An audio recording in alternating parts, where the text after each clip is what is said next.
आज का जो टॉपिक है वो है जनरल ऑर्गेनिक केमिस्ट्री। अगर इस टॉपिक को मैं इंट्रोड्यूस करूं तो ये एक ऐसा टॉपिक है जो आपकी ऑर्गेनिक केमिस्ट्री का कंप्लीट बेस है। कोई सा भी टॉपिक उठा लो, एल्कोहल उठा लो, एल्डिहाइड उठा लो, कोई सा भी ऑर्गेनिक का टॉपिक ले लो, डेफिनेटली इस चैप्टर के बिना उस टॉपिक का बेस नहीं बनता है। तो ये जो टॉपिक है ये बहुत इंपॉर्टेंट है। इसके अलावा सिर्फ चैप्टर का बेस नहीं है, ये क्वेश्चंस बनते हैं, इंडक्टिव इफेक्ट से बनते हैं, हाइपर कॉन्जुगेशन से बनते हैं, रेजोनेंस से बनते हैं, एरोमेटिसिटी से बनते हैं। इसके अलावा कुछ बेसिक कॉन्सेप्ट से भी आपके एग्जाम में डायरेक्ट क्वेश्चन आते हैं, भले ही वो एग्जाम नीट का हो या जेईई का हो।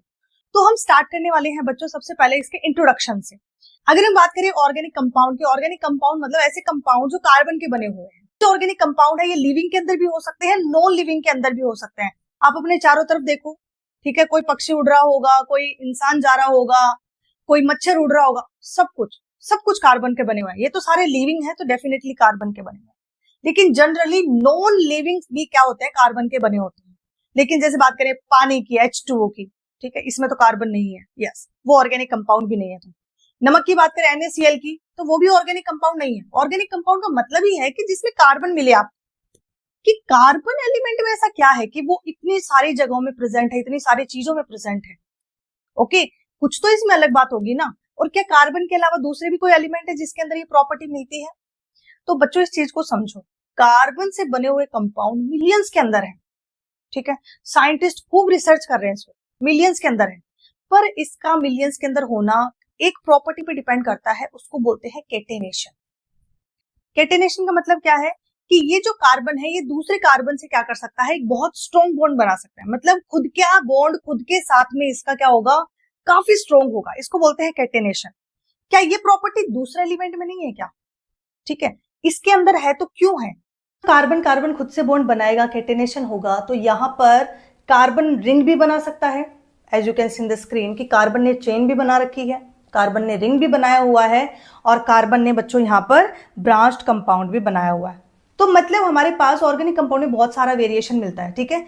इसको एक बार रीड कर लेते हैं। The ability of carbon atom to bond with other carbon atom to form long chain branched, you can see here branched, and ring is called catenation.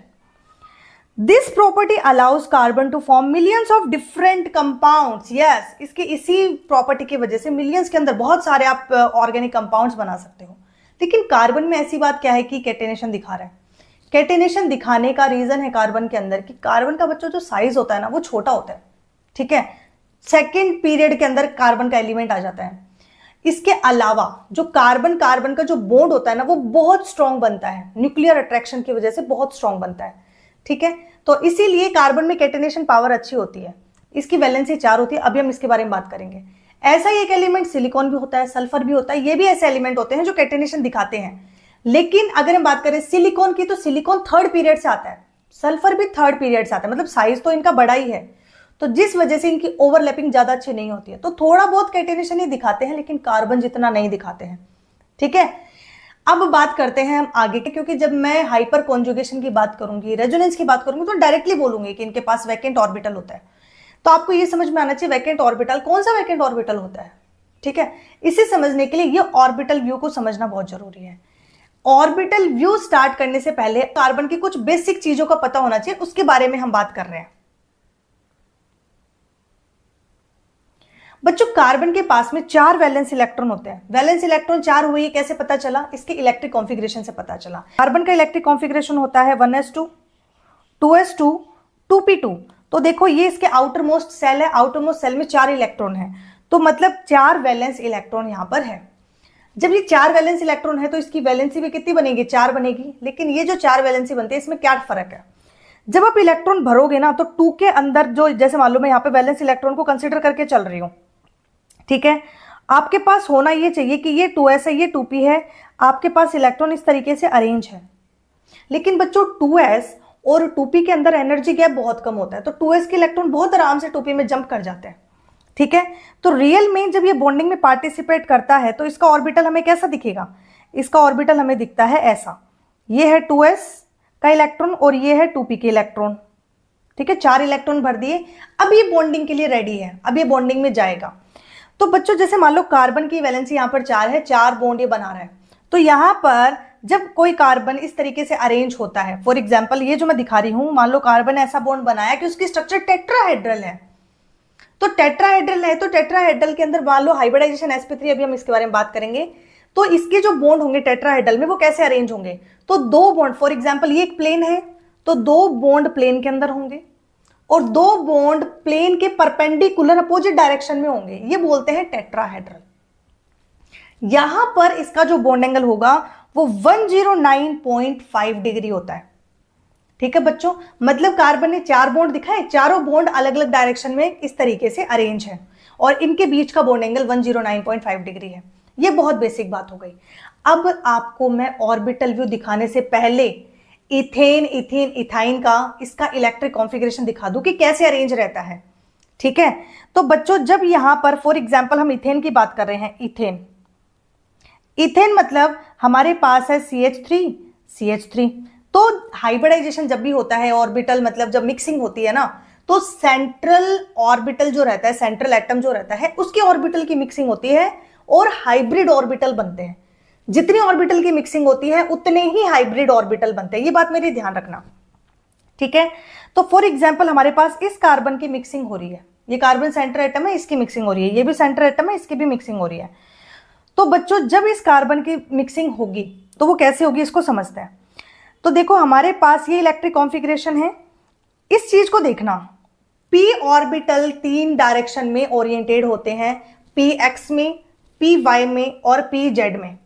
ठीक है, px में ओरिएंटेड है, py में ओरिएंटेड है और pz में oriented है। Okay, तो ये मैं इसको नाम दे दूं, ये है px आपके पास, ये है py और ये है pz। बच्चों अगर इथेन, जैसे मान लो इथेन के अंदर टोटल 4 ऑर्बिटल की मिक्सिंग होती है, ध्यान रखना, इथेन में 4 ऑर्बिटल की मिक्सिंग आपको दिख भी रही होगी, 3 हाइड्रोजन और 1 कार्बन, 4 ऑर्बिटल की मिक्सिंग इथेन के अंदर हो रही है। तो चारों को मिला दो, एक आपके पास 2s का रह लिया और 3 आपके पास p के रह लिए, तो हाइब्रिडाइजेशन क्या चला गया, एक s और p3। ठीक है, तो sp3 हाइब्रिडाइजेशन आपके पास आ गया। sp3 का ऑर्बिटल व्यू अभी मैं आपको ऊपर दिखा के आई हूं, टेट्राहेड्रल होता है। ठीक है, अगर आपके पास इथीन है तो बच्चों इथीन के अंदर आपके पास 3 ऑर्बिटल की मिक्सिंग होती है।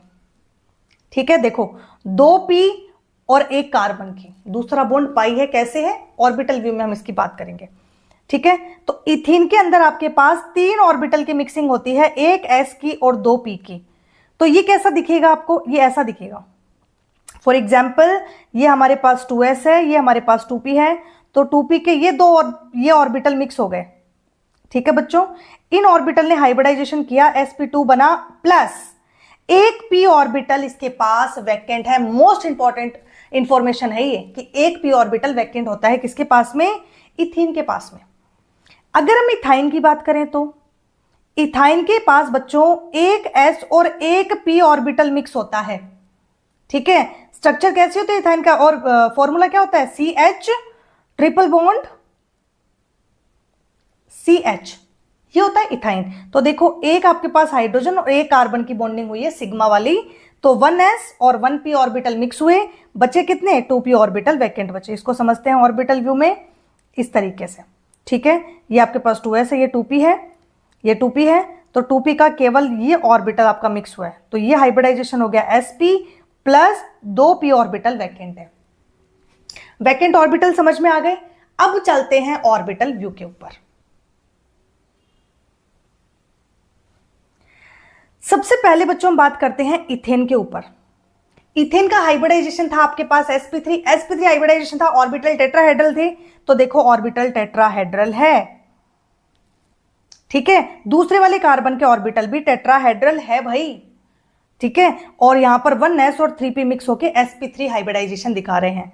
तो ओवरलैपिंग अगर मैं देखूं इस कार्बन की और इस कार्बन की, तो दोनों का हाइब्रिडाइजेशन, ये दोनों ऑर्बिटल ही sp3 वाले हैं, तो ओवरलैपिंग हुई sp3। अगर मैं इस कार्बन के ऑर्बिटल की बात करूं जिसका हम हाइब्रिडाइजेशन निकाल के आए हैं sp3, और इस हाइड्रोजन की, बच्चों हाइब्रिडाइजेशन सेंट्रल एटम ही पार्टिसिपेट करता है हाइब्रिडाइजेशन में, सराउंडिंग एटम नहीं करते हैं। तो हाइड्रोजन का प्योर ऑर्बिटल है 1s वाला, तो ओवरलैपिंग sp3 और 1s की हुई। ठीक है। आप यहां पर देखोगे ऑर्बिटल व्यू के अंदर ये जो अरेंजमेंट हुआ ये टेट्राहेड्रल है, बॉन्ड एंगल 109.5 डिग्री है। As you can see geometry क्या है, टेट्राहेड्रल, और बॉन्ड एंगल क्या है 109.5 डिग्री। ये इसके ऑर्बिटल व्यू की बात हो गई। फिर हम बात करते हैं बच्चों, जब भी हाइब्रिडाइजेशन होता है ना, बॉन्ड बनते हैं सिग्मा बॉन्ड। हाइब्रिडाइजेशन टॉपिक हम अलग से पढ़ने वाले हैं, थोड़ी बहुत बातें आप इसकी ध्यान रखो, ठीक है। बॉन्ड बनते हैं सिग्मा बॉन्ड, इसका मतलब अभी तक आपको कोई भी पाई बॉन्ड यहां पर नहीं दिखा है। सिग्मा का मतलब है सामने के सामने ओवरलैपिंग होगी, एक्सियल ओवरलैपिंग होगी। पाई बॉन्ड का मतलब है पैरेलल ओवरलैपिंग होगी आपके पास में, ठीक है। तो यहां पर अगर हम बात करें इथीन की, तो इथीन में जो कार्बन कार्बन के बीच में बॉन्ड बन रहा है ना बच्चों, उसमें एक तो सिग्मा है और एक पाई बॉन्ड है। कैसे है एक सिग्मा और एक पाई बॉन्ड, कैसे है? अभी अभी मैंने इथीन के अंदर आपको बताया था कि ऑर्बिटल कैसा रहेगा, एक एस और दो पी रहेंगे, एक पी ऑर्बिटल खाली रहेगा, और एक पी ऑर्बिटल क्या करेगा, बॉन्डिंग में पार्टिसिपेट नहीं कर रहा है, ठीक है, वो हाइब्रिडाइजेशन में पार्टिसिपेट नहीं कर रहा। तो बच्चों अगर वो हाइब्रिडाइजेशन में पार्टिसिपेट नहीं कर रहा, तो सबसे पहले हम ये देखते हैं sp2 ऑर्बिटल जो रहते हैं ना, उनकी ज्योमेट्री कैसी रहती है, ट्राइगोनल प्लेनर रहती है, ठीक है। ट्राइगोनल प्लेनर ज्योमेट्री रहती है, बॉन्ड एंगल 120 रहता है, as you can see 120 bond angle है। तो ऑर्बिटल देखो ऐसे अरेंज है, ट्राइगोनली अरेंज है, और 120 बॉन्ड एंगल है। तो ट्राइगोनल बना हुआ है, 120 बॉन्ड एंगल है। दूसरे कार्बन का भी सेम सीन है। तो sp2 ओवरलैपिंग हुई है यहां पर कार्बन कार्बन के बीच में, ठीक है, इन दोनों कार्बन के बीच में sp2 ओवरलैपिंग हुई है। पास एक इलेक्ट्रॉन था, ऐसे ही दूसरे कार्बन के पास भी एक इलेक्ट्रॉन है, मतलब वो जो बॉन्ड हाइब्रिडाइजेशन में पार्टिसिपेट नहीं कर रहा था वो दोनों होंगे ओवरलैप, और वो दोनों जब ओवरलैप होंगे तो बनेगा पाई बॉन्ड। हाइब्रिडाइजेशन में सिग्मा बॉन्ड पार्टिसिपेट करता है, पाई बॉन्ड नहीं करता। इसी तरीके से ये बात क्या होती है, एक्सप्लेन होती है, ठीक है।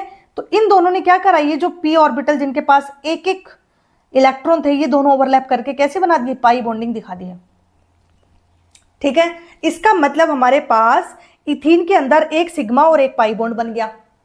अगर हम बात करें इथाइन में, तो इसके पास एक सिग्मा और दो पाई बॉन्ड होते हैं, ठीक है। और इसका हाइब्रिडाइजेशन कैसा होता है बच्चों, sp होता है। कैसे पता चला, एक तो आपके पास ये कार्बन और हाइड्रोजन का सिग्मा बॉन्ड, दूसरा कार्बन कार्बन का सिग्मा बॉन्ड। तो नंबर ऑफ कार्बन के ये जो सिग्मा बॉन्ड है वो क्या है, हाइब्रिडाइजेशन दिखाएगा, ठीक है। sp हाइब्रिडाइजेशन यहां पर आपके पास है। sp हाइब्रिडाइजेशन है, इसका जो sp का ऑर्बिटल होता है वो ऐसे लीनियरली होता है, ऐसे लीनियर दिखता है वो, ठीक है, ऐसे लीनियर अरेंज रहता है वो हाइब्रिडाइजेशन में। मॉलिक्यूल जो रहता है वो ऐसा रहता है, इसका ऑर्बिटल ऐसा दिखता है लीनियर। बॉन्ड एंगल होता है 180 डिग्री का। तो देखो इसके जो कार्बन के ऑर्बिटल हैं ये दोनों आपस में कैसे हैं, लीनियर अरेंज है। बॉन्ड एंगल 180 चल रहा है, इसका 180 चल रहा है, उसका भी 180 चल रहा है, ठीक है। अब इसके पास में 2 ऐसे ऑर्बिटल थे जो हाइब्रिडाइजेशन में पार्टिसिपेट नहीं किए थे। अब अगर इन्होंने हाइब्रिडाइजेशन में पार्टिसिपेट नहीं किया तो ये बनाते हैं पाई बॉन्ड। ये जो पाई बॉन्ड है ना बच्चों, जैसे मान लो सिग्मा आपके पास एक्स पे बन गया, तो पाई आपके पास कैसे बनेगा, वाई पे बनेगा और जेड पे बनेगा, मतलब एक दूसरे से परपेंडिकुलर बनेंगे सारे बॉन्ड, ठीक है। इस तरीके से इथाइन का ऑर्बिटल व्यू होता है, स्ट्रक्चर गई लीनियर और बॉन्ड एंगल रहा 180 डिग्री, ओके। अब कार्बन कार्बन की ओवरलैपिंग तो आपके पास sp की हो गई, लेकिन कार्बन और हाइड्रोजन की ओवरलैपिंग देखो तो वो हाइड्रोजन तो 1s ही है, तो sp और 1s की ओवरलैपिंग यहां पर हुई है, ठीक है बच्चों। इस तरीके से इस क्वेश्चन यहां से आपके क्वेश्चन फ्रेम होते हैं, हाइब्रिडाइजेशन पूछ लेते हैं। वैकेंट ऑर्बिटल पूछता नहीं है कोई, ठीक है, डायरेक्टली कोई नहीं पूछेगा, लेकिन जब मैं बात करूंगी रेजोनेंस की, हाइपर कॉन्जुगेशन की, तब यहां से मैं बताऊंगी आपको कि हाँ वैकेंट ऑर्बिटल था, तो आप यहां से डायरेक्ट लिंक कर सकते हो इस पॉइंट को। ये क्वेश्चंस हैं जो आपको सॉल्व करना है।